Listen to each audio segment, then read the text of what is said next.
Ma'am खुरमजरी अना पुदुना लागलिबा ngasiगी blog असी भेज निरामिस बेस तौबा मयान अखोगी जामना मतमगी मयान चाबा यामना हावबा हजिकी मतमनी अदुना मयान अगी अमसुंग निरामिस इरोम्बा सिना आई कोली हवाई असंगबगा सोंदा लेरिबसे कोली हवाई असंगबगा अबाथविगा इरोम्बा मा अइना इंखोलदगी अइना खामेन अनि खक हेक्चरे अदगी सब्जी मयाम असी सुम सेमी हुजिक सेमलिबसे मजे इरोनबगी से अवाथबिगा कोली हवाई असंगबगा असुमाय तौदना अइना प्रेशर कुकर दा बीन्स को गा अवाथबिगा से प्रेशर कुकर दा असुमायना हपचले नसीगी इरोम्बा सिदा इंगारी यावरोय टेक्सस टोटली भेज रेसिपी टुडेस ब्लॉग इज भेज इरोम्बा दुना असोमदा प्रेशर कुकर से सिटी अहुम कामगी मतुंगदा ए लौथजरे सोमदना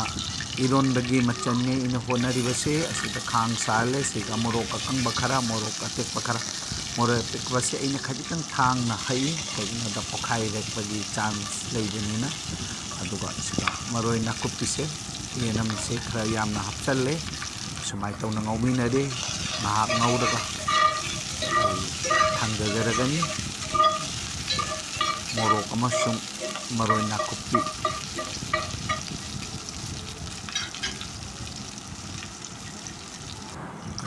ai hojik ai ngauba si chapchare ai hojik kothajaragani patra amada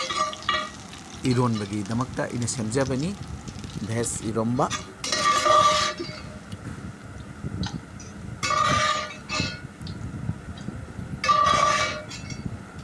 सुमाय तौदना आई खांग असिसु असिगी फजना इना हैदोकचरे थावना चिंबा असोमदा इरोम्बगी प्रोसेस हौजिकसिना मयान थोंबगी आगे प्रोसेस से हौजरी असिदा तेजपत्ता हापे अस्तेगी पाँचफोरन खरा हपचरे अदुगगी है मरोय नाकुपी हपचरगनी यामना चमना थोंजबा मयान नि असिदा भेज मयान गी आई नसिगी असिदा इन जावरिबसे फुल कोबी ओल कोबी सब्जी सिंह हपचनजरी टोमेटो कोली हवाई मरु खामेन अनि ओल कोबी मचा अनि खक जावरी असिदा फुल कोबी से मचा अमा यावरी ओल कोबी अदगी असिदा से कनोनी अवाथबिसु खरा हपचले अदुगा कोली हवाई सु खरा जावरी बीन्स कोली हवाई मरु अमसु कोली हवाई गे असंगबा अदु सु खरा जावरे असि मयाम सिंग असि पुन्ना समाइतना ngauminajari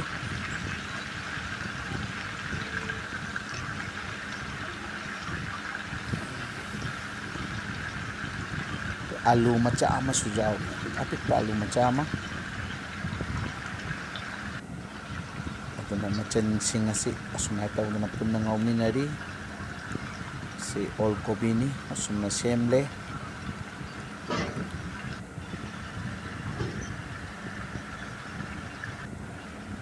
मोरोक अटेकबा मरी खपचले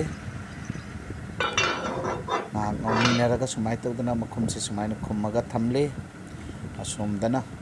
प्रेशर कुकर दगी अइना इरोनबगी प्रेशर कुकर दा सिटी अहुम काम लगा लौथजबा अगी सब्जी इरोम्बगी ओमिता हाइबदी अवाथबिगा कोलिवाय असंगबगा सुमाय तौदना चुमथोकचरे मही से कंगना चुमले असोमदना अइना मोरोक मरोय नाकुपी ngauba थाव मोय खोय हम से फजना तुम से हापगा फजना ग्लास अमना इन फजना इरोनबगी सुमाइना तखाइजरी सिगी मथक्ता अमुकम अइन फदिगोम हापचनजरे फदिगोम असी अलुबे मतमदगी हापचरोय हुजिकी असिगा निरामिसकिनिना मरक्ता फजना सुमाइ तौदना मेस तौजरे सिगी मतुंगदा मचुम चुमथोक्लबा ngसाइगी अइन फुच्चरबा अवाथबीगा कलु हवाइगा असंगबा अवाथबीगा बीन्स का से हापचनजरे सुमाइ तौदना अगी इरोनबा सि सेमजरी इरोनबा सि परफेक्ट कोइरे तबा असिदा सुम निरामिसकिनिना सुमना अइना सिदा चना अंगौबा खरा चनागा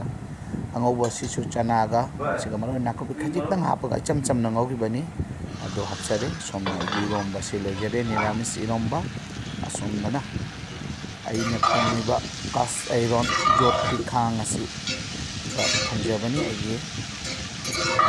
मयान से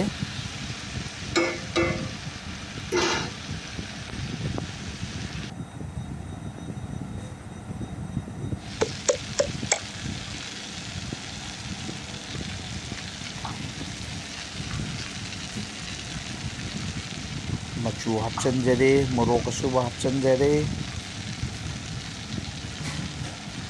अदुगा धनिया जीरा की पाउडर सो हापचनजरी नाहक लेरगा हापचनजरे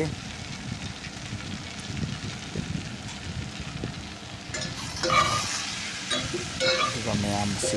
सुमाइ तौना ngौमिनरी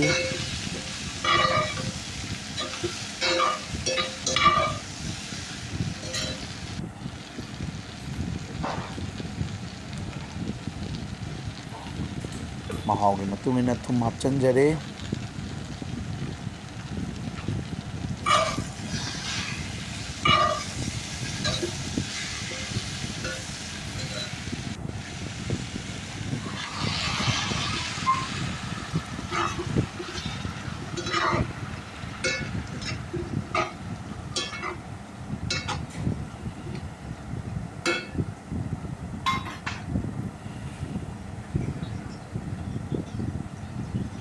सुमने इसिंग हापचले हुजिक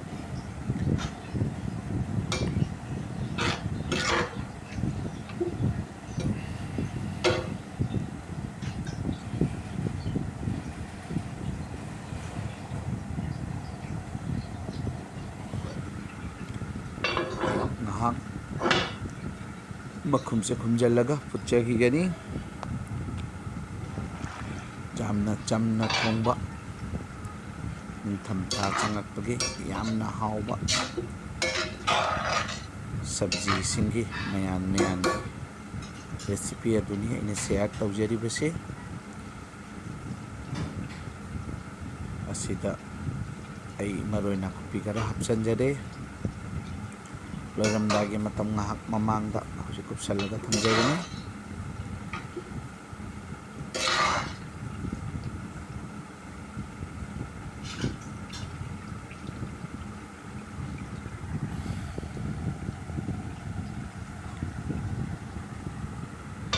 तौना कुपसनजरे मुकलक थोकले अगी से लोइसल्ले लोइसनबगी मतम जौरी अदुनै फदिगोम चाइरे मथक्ता परफेक्ट कोइरे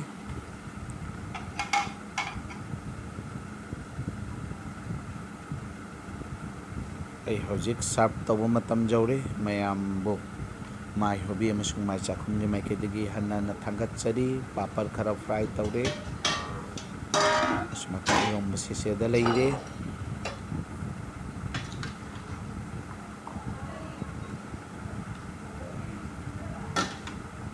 इरोंबा हापचनजरे केंगोट असिदा दुगी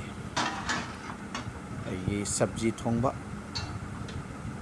नाकी लुक से येंबियो सब्जी थोंबा असिसु हापचनजरे पात्र सिदा दगी चाक से सुमाइना खाइदोकचरे Thanks a lot each and everyone. Thanks a lot.